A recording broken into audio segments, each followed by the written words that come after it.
Good afternoon, everybody. My name is Stephanie Lucas, founder and CEO of the Annuity Consultants and the creator of the Heart-Centered Planning series. Thank you all for joining us today. We are super excited to be here with Scott Robinson. The Heart-Centered Planning series, if you're not familiar with it, was created really to bring actually 8 principles to the agents and advisors that I work with to help them connect more on a soul level with their clients. So if these principles are followed and implemented into your life, into your routine, it'll assist you in becoming your highest and greatest self and really help you to connect with your clients on a deeper level.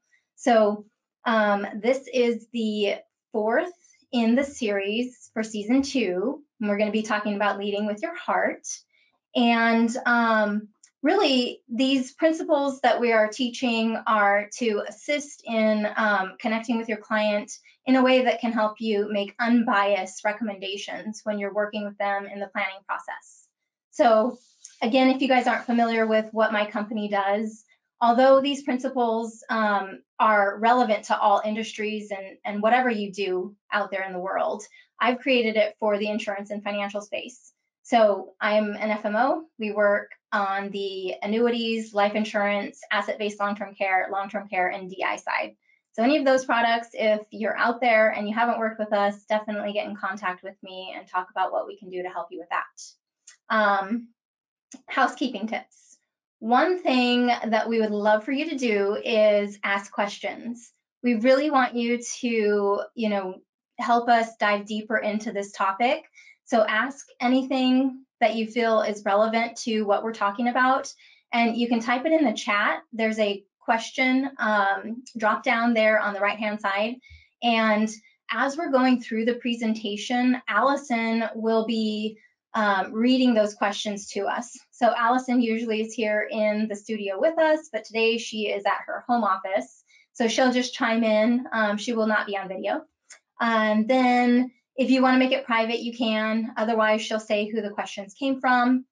Other than that, we will get a copy of the webinar out to you, as well as any resources that are recommended throughout the broadcast. And let's see what else. Well, at the end, I'll let you know all about what we have coming up. So without further ado, I will introduce our speaker, Scott Robinson. So Scott is the founder of Yogibanker. He's a 200 hours. See, Allison probably knows what this means. She put like RYT. I have no idea what that means. Registered yoga teacher. Oh, okay, great. So he's a 200-hour registered yoga teacher, qualified yoga and mindfulness meditation teacher, and corporate wellness advocate. He offers private and group yoga classes to ambitious, driven, hardworking professionals working in the financial services space. He is a fully qualified lawyer, a prudential regulatory policy expert, a public speaker at corporate well-being events, a writer, and an expert skier. So welcome. Thank you for being here. Thank you, Stephanie. Pleasure to be here. Thank you so much for the invitation. Absolutely. Well, we're always looking for new people to introduce to our community that have not only the financial or insurance background, but also incorporate yoga, meditation, mindfulness into their daily lives. So you're like a perfect representation of that for us. Great to hear. Thank you. Yes. So I'm going to dive right into the questions. Okay. My first question for you is, in your own words, what does it mean to lead with your heart? Yeah, it's a really interesting question. I thought long and hard about this. And I sort of drew upon sort of philosophy from Buddhism in terms of the connection between the mind and the heart. In the language of Pali, which is the Buddhist language where it originally came from, there's no distinction between mind and heart. Essentially, mind and the heart are the same.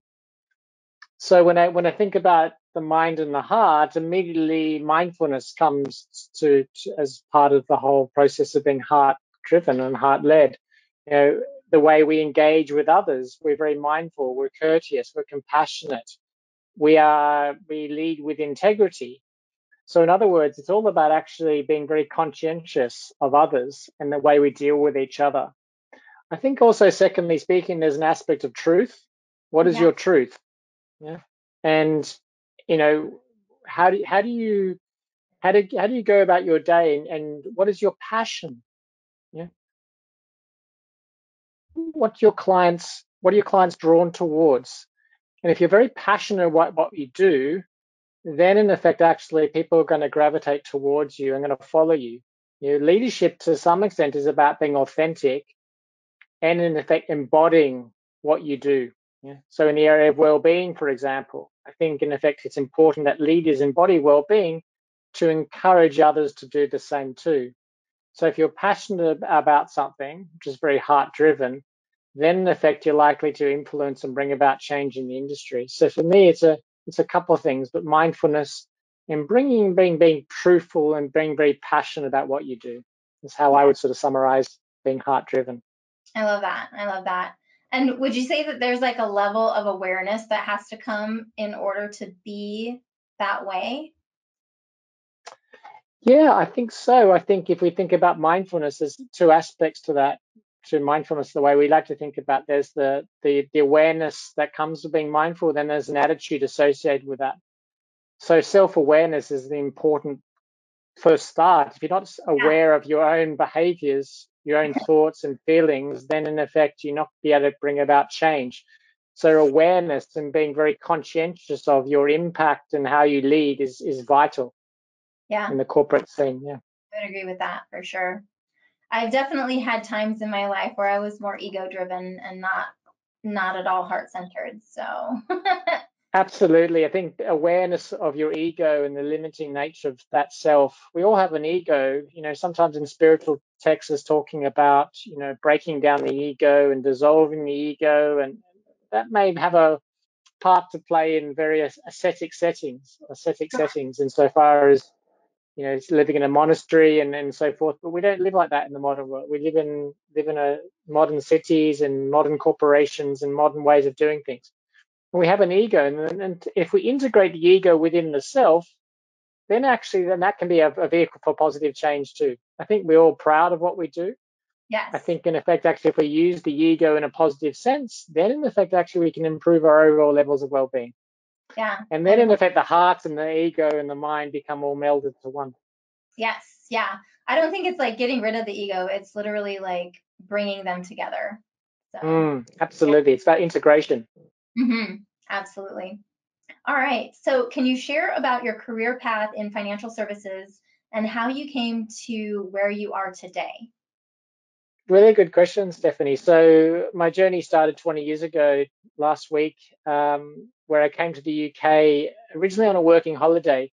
Prior to that, I graduated in law and commerce in Sydney University, and I was going to lead my life as a finance lawyer back in a large Sydney law firm. And then one thing led to the next, and I ended up staying in the UK. But I landed in a law firm who specialised in derivatives law. And it's a Okay. very technical area of law, and it's quite interesting in a way, and that's where it all started. And then I decided to stay in the UK, and I went to Citigroup, and I started in their documentation team, and then I went back into the law firm Linklaters, and I specialized in derivatives law and structured products. So I was always very immersed in the more legal side and documentation side to financial transactions and the law associated with that. Then I got the opportunity to go to New York and spend some time in New York in 2007, just as the credit crisis kicked off. And that was very interesting, seeing the epicenter of the financial system Yeah. imploding and Yeah. understanding the financial products behind it, all the financial engineering, you know, these CDOs and synthetic CDOs and credit derivatives, and understanding intimately how these products work. So I always had a sense of fascination with that. But again, at that time, I got introduced to Reiki. What all started for me, so energy medicine and healing. And I Yeah. remember my first experience of Reiki was when I was speaking to a therapist, and she said, "Well, have you tried Reiki?" And I said, "No, well, just lie down on this sort of bench." And I did, and after a while, I just felt this sense of suspended animation, as if I was floating on this table.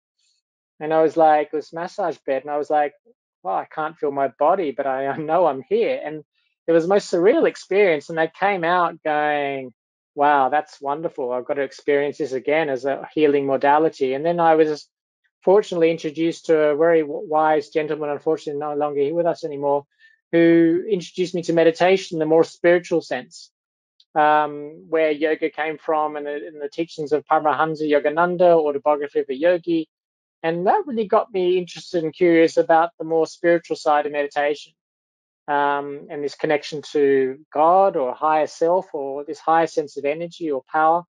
And I just became fascinated by that. Um, and so all this was going on in the background while I was working in law, working through my own challenges and so forth. And then, it actually, when I went back to London after living in New York for a year or less than a year, came back to London, worked at HSBC, spent some time as a derivatives lawyer, working through swaps and other structured transactions. And then actually, before I took a phone call from a recruiter, said, "Hey, how about you do something completely different? Front office facing, completely different, managing a team." And initially was somewhat reluctant, as just sense of fear and, oh my God, changing careers. And I took the Yeah, challenge in the end. yeah, And at that point in time, my partner at the time said, "Have you thought about yoga?" And I hadn't thought about yoga. And she said, "Yoga's great for stress." So I tried that, and my first few months in yoga, first few months of the current role I'm today, was very challenging. Just new role, massive steep learning curve, managing a team. And so I started a yoga practice at that particular point in time, and it really helped me get through that difficult first year working in a new role and managing a team. And from there, it just sort of blossomed in terms of my continuation and becoming an expert in what I'm doing and leading a team and at Deutsche in this regulatory policy role, which is different to the legal side.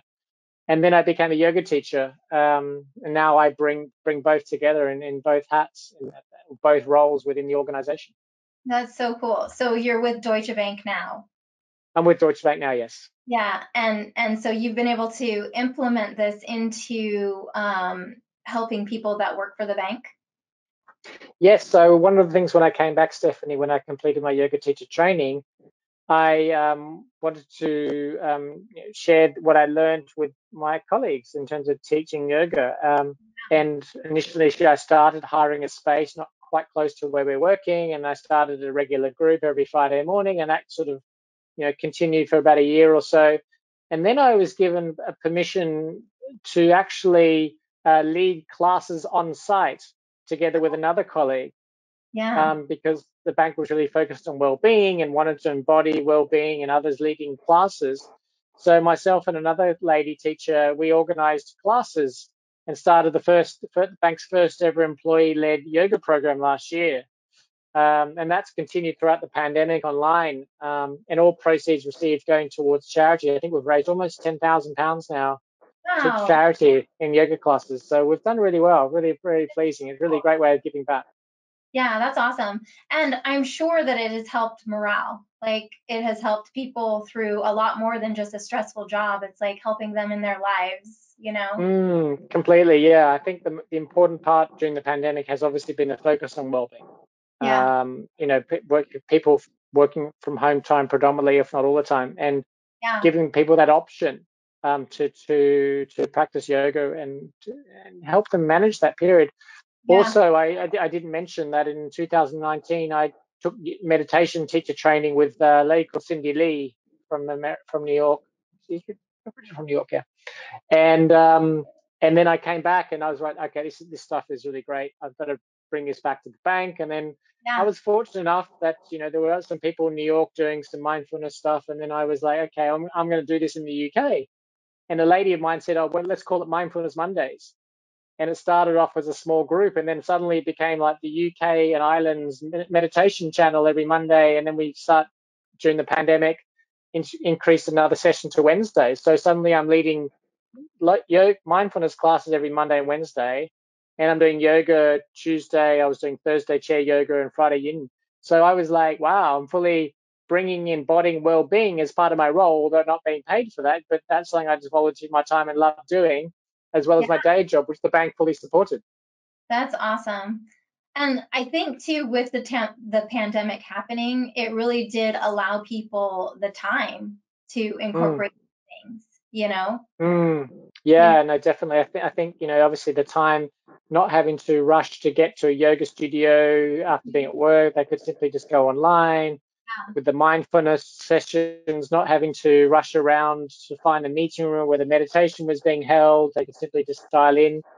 That this has been great, and we've created a little regular to attend every week, and the feedback's been wonderful. So we're It's really pleased about the efforts we've done, and our well-being is first and foremost within the bank's priority. It's now on the intranet within the bank, and then there's a portal, and then all of my classes and our classes are all there. So we're really pleased and proud about that. That is so cool. And I mean, one thing that I know a lot of the people that are probably on here, they're, self-employed and they aren't part of a huge team like you are. But the fact is you could access this very easily through like YouTube, through, there are a lot of options to be able to get this kind of practice regularly. Oh, And completely, yeah, completely. and Yeah. especially knowing that so many people are doing it at home, again, Mm, because they are self-employed and they may be part of like, themselves or smaller teams. Like mm. you can do this. It's not difficult to incorporate, but the outcome and how much it helps with stress is so amazing. So Oh, absolutely. I mean, what's been interesting that a lot of people come to yoga because they want a stronger core or they want, become more flexible. But, the feedback I get, especially when I was offering classes in person, when you could talk to students afterwards, it yeah. was easier. Students would just come out going, I feel completely different mentally. So Mhm. that sort of mental experience and changing states as a result of yoga is really powerful. For sure. And I know with every yoga class I've gone to, every teacher has like modified the moves. It's like if you're expert, you do it this way. And if you're not, you can do it this way or this way if you have an injury. So I don't think it's something that people should fear just because you don't know how to do it. You just like Oh, jump in. absolutely. Absolutely. I mean, a lot of yoga that's presented through social media can be rather intimidating in terms of very sort of challenging poses. But Yes. that's far and away, that's far from the truth of Yeah. yoga and its roots, and it's accessible. Actually, if you look at the yoga texts, the historic yoga texts, most of the postures are seated postures apart Yeah. from lotus pose, the most of them are very accessible and easy to do. So it's really about actually it's more meditative in terms of the qualities that the postures bring. Yeah. Yes, some of the more challenging arm balances and inversions, they're probably more for advanced students, but there's always something for everyone in the class, and that's the challenge for the teacher to make it accessible. Yes. Yes. I mean, we could talk about this all day, but we'll go on with it. Was there a time when you weren't fully putting your heart into your professional life? And did a shift occur that caused you to make that change? Yeah, I just realized, Stephanie, that yoga was becoming such a big part of my life that, and I was still working full time, that I realized that, seeing the benefits that it brought me, um, I was just thinking, now it's time to do teacher training, because I really felt that this was something that, you know, everyone should be doing. I'm a firm believer everyone should do yoga. It's just whether it be slower styles or whatever. But there's so many different ranges of styles of yoga that are Yeah, available. It's so good for the body and it's so good for the mind. And so for me, it was this switch where you realize you're prioritizing so much time or spending so much time in addition to your day job. It was right, I need to go do teacher training, which I can come back and then in effect really bring about change as a teacher who's accredited and can actually lead classes. So for me, it was just the intensity and the dedication to my practice that really felt that it was time to really sort of take it to the next level, and then you can start integrating it into what you're doing in addition to your day job. yeah, yeah. So there wasn't, from what I'm understanding, you didn't really realize that there was a disconnect until you started doing it and seeing the change. Yeah, Yeah, completely. It was the change itself as a result of the practice, and then I realized there's a massive disconnect here. I need to kind of take another step. yeah, yeah. I think that comes back to the awareness piece that a lot of people just don't even realize that they are so far Mm, connected from that. So yeah, no, awareness is really important, and when I saw the changes in my body and my mind as a result of yoga, it was just like, it's obvious that this is the path, Yeah, I love that. Yes. All right. So you're known as the Yogibanker, which I love. Can you explain how you infuse mindfulness and yoga with your financial offerings? Really good question, Stephanie. So anecdotally, when I used to go to the yoga show when I was in person in London, quite a big fair in London, and I had like a T-shirt. Or I still have a T-shirt. I haven't worn it for years, but it's got my logo and it's got Yogibanker on it. And funny enough, someone came up to me and said, "What's Yogibanker? Is that like a bank for yogis?" It's like, yeah, a dedicated bank for yoga That's teachers and students. I thought that's quite that would be funny, right? So that's how I use it. Yeah, yeah. So if you're a yoga teacher, you get a loan. I wish that would exist today. No, that's quite funny. But no, so I don't. So in terms of mixing yoga and mindfulness to my financial offering, I guess in terms of what I do on a day-to-day basis is advisory. I don't originate or structure or trade. And so when I'm bringing in yoga and mindfulness, I'm offering this to other bankers or people who work around me or in related areas to help support them, yeah, as yeah, part of improve their well-being. Yeah. So yeah, what I'm really doing is really facilitating and embodying well-being to improve the working life of others and their overall physical and mental well-being. that's awesome. I love it. And now, what is your vision for Yogibanker? Yeah, it's really a great question, Stephanie. Initially, and it still is, to encourage more and more people to practice yoga within the financial services industry. I think we're seeing the benefits from, becoming more flexible, becoming stronger, and then experiencing less stress, shall we Yeah, say, in terms of that how stress is perceived today. But now the vision is now expanding. I'm now seeing my own consciousness becoming very affected and becoming very sensitive to the environment. hmm, I was in Australia in 2019, and then the bushfires, which devastated the country for yeah, months. yeah. Seeing that firsthand, you're at the local beach and you're seeing this smoke come down. It's like this is Sydney suburban, and you're seeing smoke from the country, and then witnessing the devastation upon flora and fauna. And I was like, this is real. The climate crisis is real, and we're continuing to see that today. In places North America and Canada. Yeah. Austin being some of the experiences you had this year. I think was recently with the big freeze. Oh gosh. Flood, uh, floods across Germany and the UK, Yeah, China, totally. heating in Siberia. I mean, Mhm. it's real. It's happening, right? Yeah. And I'm becoming so conscientious and affected by this. And when we think about yoga, although we think about it on the physical sense and then maybe the mental sense, practicing yoga and mindfulness, you realize that we're all connected. Hmm. We're Yeah. all in this one ecosystem together. When we transcend high levels of consciousness through our practice, then we can start to get the bigger picture. Yeah. For so long as we are caught in the limited sense of ego and mind, whereby we are fixated on profit and our own sort of pursuit of our own gain to the detriment of others, then we're never going to solve this climate issue. And so Yeah. yoga is not going to make climate change go away. But what yoga will do and mindfulness will do will actually change and shift the mindset to realize that actually in the right state of mind, we can come together and solve these issues.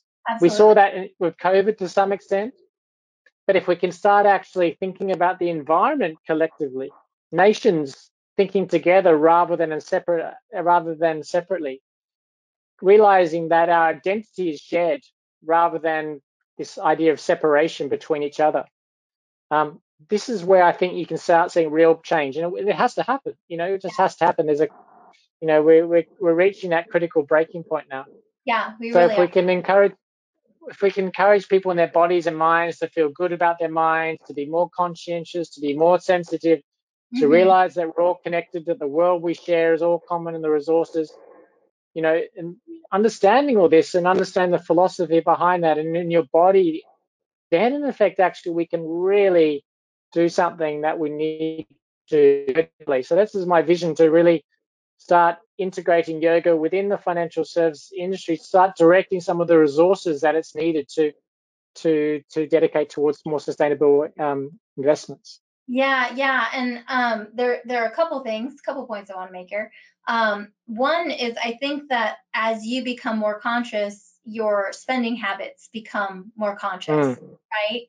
And the way that you're consuming and what you consume, and demanding that things are done a different way, right?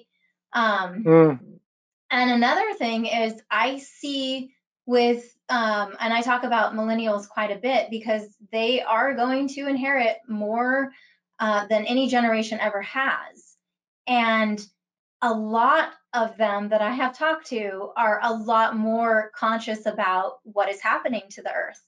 And so with that shift in, so much wealth, I see that they will be investing in helping, renew, clean up, and fix some of the damage that has occurred. So Absolutely, millennials are unfortunately the sort of the big at the right at the end in terms of actually the whole life ahead of them, and the world is it is sort of unfolding. So absolutely, and you talk about being conscientious and sensitive. I mean, you use of plastic or yes, trying to recycle as much or reuse as much, and then in effect trying to minimize our sort of CO2 emissions and our carbon footprint and all that. totally. I'm not saying that in effect you're going to sort of simply withdraw from the world, but in effect, if we can reduce our carbon footprint, if in effect we can actually do things in a more ecologically sustainable way, and then in effect actually we can start bringing about real change. So for me, it starts with the body and the mind in Yep. order for these changes to occur. I agree. I 100% agree with that. It's like we need to fix our inner world before we can fix the outer world. Definitely. Completely, Yeah. absolutely. Great saying. Yeah. So now, how do you attract the right clients by putting your heart into your work? Yeah, I think as I said, how do we think about being heart-led, heart-centered? I think passion. Mm-hmm. That to me has been the biggest driver of clients and retaining clients and clients who keep coming back week in, week out. For me, I love what I do. I enjoy working in finance, and I enjoy yoga, and I love what I do, and that's projected to others, and so that it becomes quite infectious. So if you lead with passion, if you lead with authenticity, if you lead with excitement and energy, then that's going to draw people. We live in a world of energy, and there's a sense of Mm-hmm. attraction that's going on around. So for me, being passionate, and that's what I've seen, and also passion for what I put back into my clients too. Very client focused, very passionate about my students, and making sure that they receive the what they're looking for in classes in terms of the service that they're looking for. So for me, being very customer focused and Yes. being very passionate about what I do is all about sort of leading from the heart. Yeah. Yeah, I love that. And I believe the law of attraction is real, right? Mm, So mm. whatever you put out is what you're going to get back. So Completely. It's proved true so far. yeah, definitely. And I've seen the more I do this work, how my world has changed. The people that I hang out with, the people that I do business with, thing is different, Completely. Yeah. So just know if you don't love who you're working with, it probably has to do with you. Just saying. Absolutely. It does not have to do with anybody else but you. So Completely. now what about daily practices? Do you have something in place to stay centered and focused? Yeah, really good question, Stephanie. So I think without fail negotiation, I practice mindfulness meditation every morning for 20 minutes. I Okay. used to practice transcendental meditation, but then I did the training and then switched to mindfulness, which I allow, lead, and teach. I guess if you're teaching, you want to embody and lead that experience, Absolutely. your own experiences, so you can project Mhm. upon others. So I do mindfulness meditation in the sort of the Zen eyes open kind of tradition, Yes. or Zen, or maybe it's Tibetan, but that's been transformational. I love that. It's really understand the way the world is, and it's very calming. It's shamatha. It's very grounded and it's wonderful. So that's 20 minutes in the morning. And then actually, I've just started a new thing actually, because the whole quarantine rules in the UK. I don't know if you follow, but basically, if you go overseas, certain countries, you've got to come back and you spend 10 days indoors. Okay. So I need to exercise in addition to my yoga, and so I bought a skipping rope or skipping thing, and so Oh, I've started yeah, skipping rope, yeah. I've yeah. started skipping every morning, and that has been unbelievable. Basically it's like running without the hard yards or the effort that you have to put in when you run. So that sort of gets my cardio going, and then I do some yoga after that to stretch out my calves, my Achilles tendon, and after that, I'm feeling really centered and focused. I've raised my heartbeat a little bit. I've practiced mindfulness and meditation. I've done some yoga, and especially working from home, it's been a real pleasure. I've been able to actually start my day at a good hour without, having to commute. So for me, the combination of the three, the yoga, the skipping, and the meditation is a really wonderful way to start the day. I love that. Yeah, I definitely start my day with working out and meditating and possibly journaling, depending on what's happening, Journaling is great. I need to do more journaling. Yeah. So I highly recommend that for anybody that is going through anything where they're just feeling stuck. It's really a great way to kind of release anything and things come up that you're like, wow, where'd that come from? Yeah. Journaling's really powerful. No, just free writing, and then you're just noting your comments down. That can be a great way of releasing anything that comes up. Yeah, that's awesome. What, in your opinion, needs to change about the financial industry today? Really good question. So I think there's been some change Yeah, and shift already. It's fair to say that the reputation of the industry hasn't always been so great. right. Like funny enough, when I went to these yoga shows with my yoga teacher, I get people come up to go, Yogibanker, I mean, what are you trying to kid? When I was working in the city, there was, bankers were, known for taking drugs, using prostitutes, gambling, high risk transactions, all the Right, reputation of the yeah, still strip do. clubs, all the industry, everything the industry was known for. I think that's changed a little bit now, Yeah, in fairness. And so most, if not all, the people who work in finance are quite professional. They're quite focused. Some maybe family oriented and dedicated to their job. But up until recently, there was still maybe a culture which was maybe not to say that there wasn't enough focus on the individual and respect for others within these institutions. They could be quite aggressive yes. places. I think over the reputation of the industry as a whole, that has now changed. I think there's been cultural change to that extent. Yeah, What I think hasn't changed is still this idea that if you work, especially if you're an analyst or a graduate working in sort of mergers and acquisitions or other departments, that working 90 to 95-hour weeks is acceptable. mm-hmm. That's that's not really reasonable, and Right. that cannot be good for your mental and physical health. Yeah, The hours you spend in front of a computer, not eating poorly, having right. to travel and so forth, and Yeah, commute. That takes a terrible toll. We have seen, unfortunately, yeah, tragic consequences of people who have actually taken their own lives because it's been too much, and the right. effect it has upon others. Yeah, And yeah, that starts on the buy side. It starts with where clients need to realize that doing deals within a very short period of time isn't necessarily reasonable. yeah, So you need to give some significant period of time so that people who are then providing these services to clients can say, well, okay, it's going to take a certain amount of time, but we can't work our staff 100-hour week to deliver a right. deal and so forth. Yeah, So real focus more on well-being of individuals, more so today. Well-being has improved. Let's not forget that, but it yeah, the culture needs to change such that there's not such unreasonable expectations of burden placed upon more typically junior staff in these organizations. yeah, I I think, agree.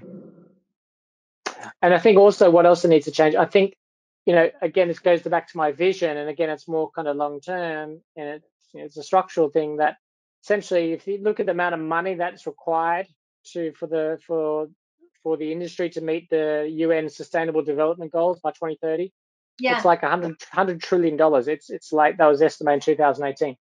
So we need to start thinking about, as Bill Carney said, the former governor of the Bank of England, every single financial transaction needs to take climate change into account. Yeah. Yes. So there's a lot of transactions out there which are based on arbitrage and so forth, and making money out of money. We need to kind of think about ways of which we can kind of really dedicate capital and resources towards solving the world's climate issues and dedicating more investment towards sustainable projects which are green, ecological, and so forth. So really shifting the way we do things within the industry. Yeah. Yeah. No, I totally agree with that. One thing, going back to what you were talking about working 90 hours and really burning out, in my own experience, when I stepped back and started taking care of myself and eating properly and doing all of these things, I got more done in less time. I was more effective.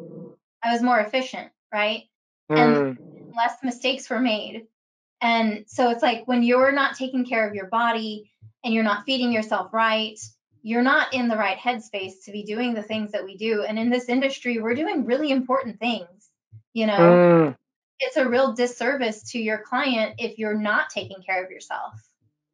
Completely, Stephanie. I mean, I don't know how people can possibly do their job well if they're working those hours and not eating well, not sleeping. I mean, let's face it, you're not sleeping, so well, not getting that deep restful sleep, which is needed for memory consolidation and general well-being. So absolutely, you're more productive if you're sleeping better, if you're eating better, and then you're focusing your time during the day when you should be working, as opposed to working 16, 18 hours just because it's available as a matter of fact. It's just, I never worked those hours. There has been times when I did work some very long hours as a lawyer, but not consistently over weeks on end. Sure. I just wonder what goes on during these hours and these people, right? Yeah. I'm like, what are they doing? Well, one thing I kind of like look at the body as it's like a vehicle, right? So when you're servicing that vehicle and taking care of what needs to be done, it runs really well for a long time. When you don't do what you need to do, that it typically doesn't last as long. So no, exactly. It wears out. So you need to take care of it. And that's where, and I guess, one of the things I've always, to some extent, joked about is that, okay, there's people talk about well-being and, let's offer some more yoga and so forth. No amount of yoga is going to help you if you're working 95-hour week. It may lessen the impact, but realistically, you're still not going to be sleeping well. Maybe the yoga help you sleep, but to some extent, the culture change of simply just, let's introduce some more yoga, but continue our current practices of how we do business. That's not sustainable. Yeah, but I think once you do incorporate that and you become more mindful, you realize it, right? And it's like you start listening to your body. And so completely. Yeah. No, your body will tell you. Yeah, for sure. All right. So what advice do you have for the people listening on how to really become more heart-centered and able to lead with their heart? Yeah. So I think being passionate about what you do, I think that's a theme we've talked about there. Yeah, totally. If you're passionate about what you do, others will follow. There's the law of energy, law of attraction. So love what you do and then show the dedication and effort to what you do.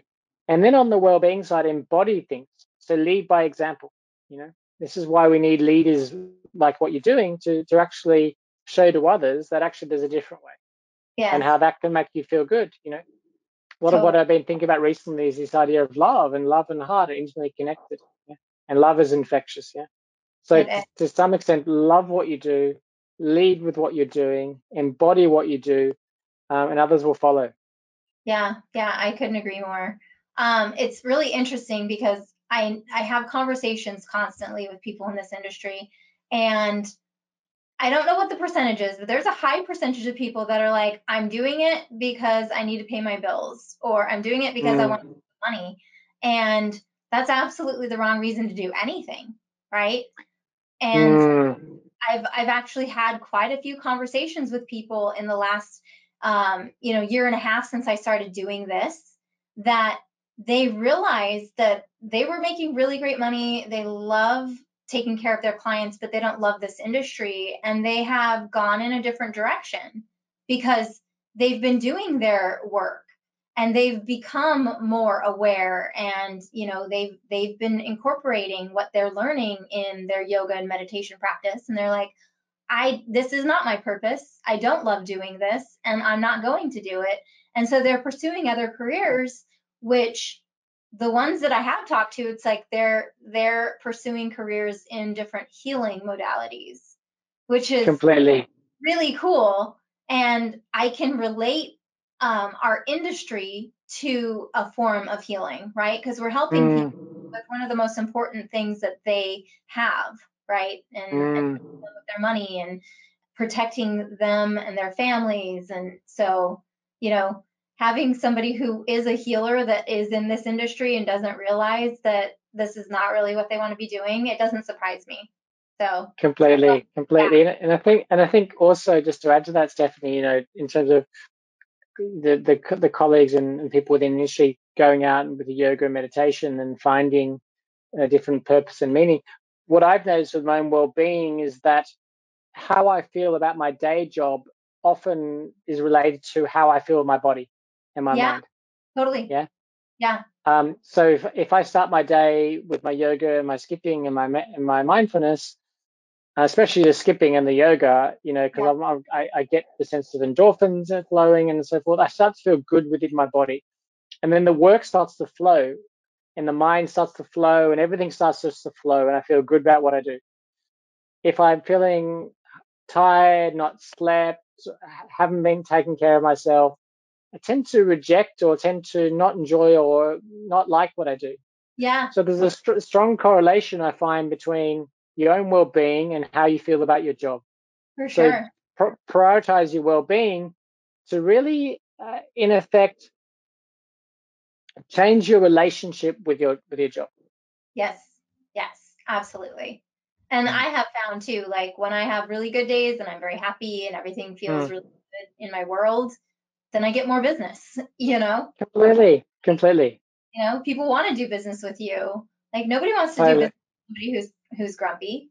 No, Like, absolutely. Is it the law of attraction? Yeah. well, I wouldn't say nobody, because some of those grumpy people are super brilliant and they have really great programs, but like,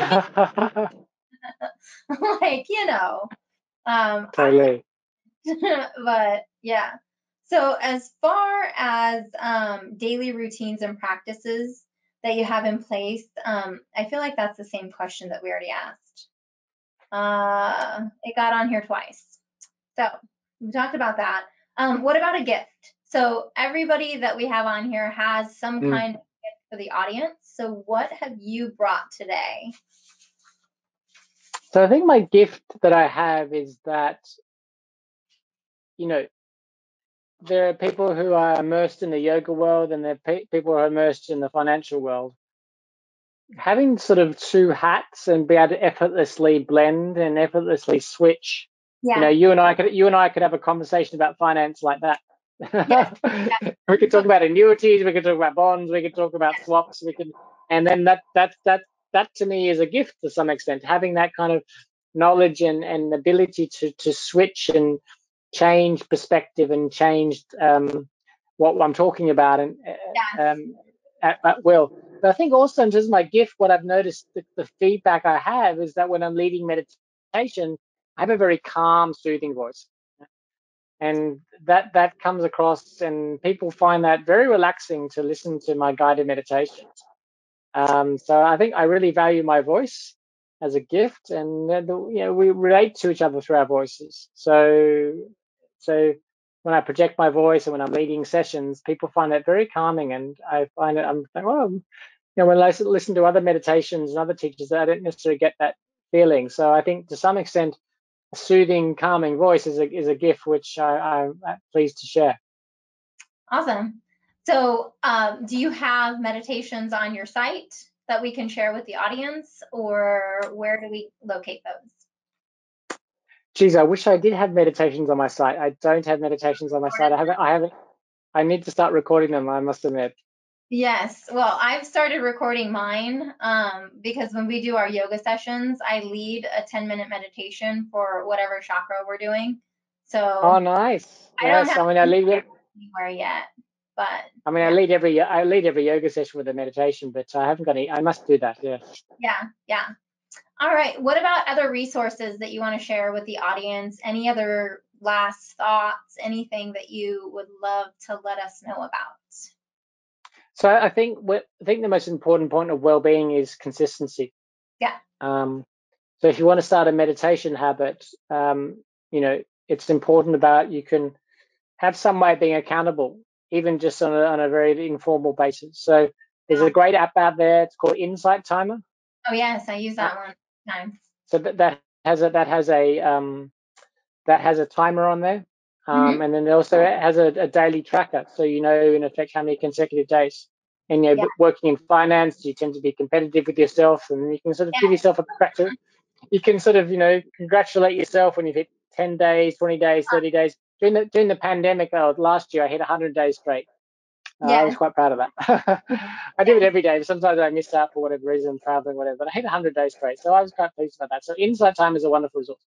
I mean, my website, yogibanker.com, and on social media, I have lots of resources. I have an interesting blog, which I write about all sorts of well-being, yoga, and mindfulness topics. Yes. And we'll start increasing more resources in terms of meditation and yoga classes as well. Cool. Yeah, I use Insight Timer a lot, and I was also the one that was like real competitive, right? So I'd be like, oh my God, it's almost midnight and I didn't get my meditation in, so I'm gonna like go do it. And then I realized I was like, now I'm stressing on getting it because I'm competitive, which is like completely opposite of why, right? I know. This is not even good. I So know. even at one time I had a Fitbit, right, that like tracked all the fit. I stopped using it because I was just like, this is silly, like I am getting obsessive over like making these goals where it's like, do what you need to do to feel good, right? Completely. Right. So Sometimes these apps do create that behavior. So yeah, I know what you mean. yeah. So I've been able to like release myself from like that having to accomplish the meditation to get but I will say I did get up to 250 days. So Well done. that was like quite an accomplishment. Yeah. Well done. That's twice as much as me. I've got to work harder. Also, that was like again, I don't think it was a healthy thing to like Got like to oh get my meditation in.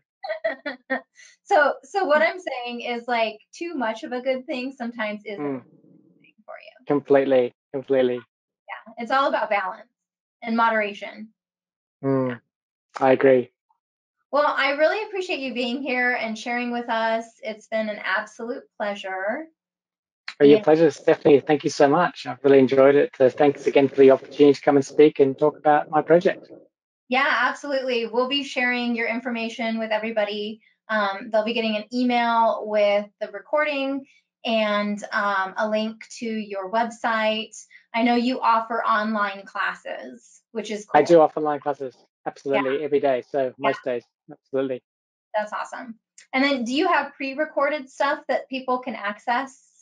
Is there like, I've got a YouTube channel as well, so people can follow my classes on YouTube as well. And I'm about to actually start a weekly service for people working in finance specifically, giving them information about key yoga poses and how to do them. So if people are interested in receiving that, subscribe to my newsletter, and very you'll cool. start getting that shortly. And I have a blog as well.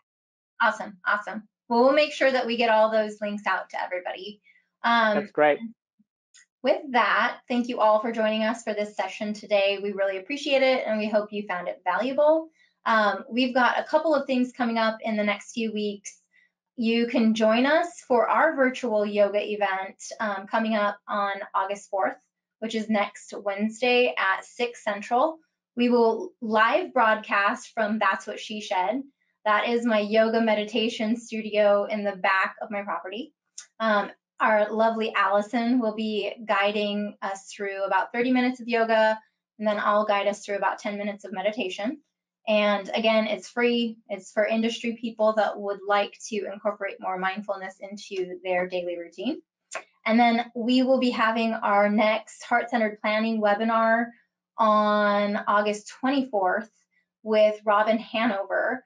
She is a financial advisor actually out of Florida. So she'll be talking about her experience and how she's been able to incorporate mindfulness into her daily practice, and which has really transformed her practice, like her actual business, not just her yoga practice. So we are looking forward to having you. And in the meantime, follow us on social media to keep up with what we're doing and any information that we're putting out as far as industry happenings. You can follow us at the Annuity Consultants on Facebook, Instagram, LinkedIn, Twitter, and YouTube. So hope to see you guys at the next event. Thanks. Thank you, Scott. Have a great day. Thanks, Stephanie. You too. Thanks so much. Cheers. Bye-bye.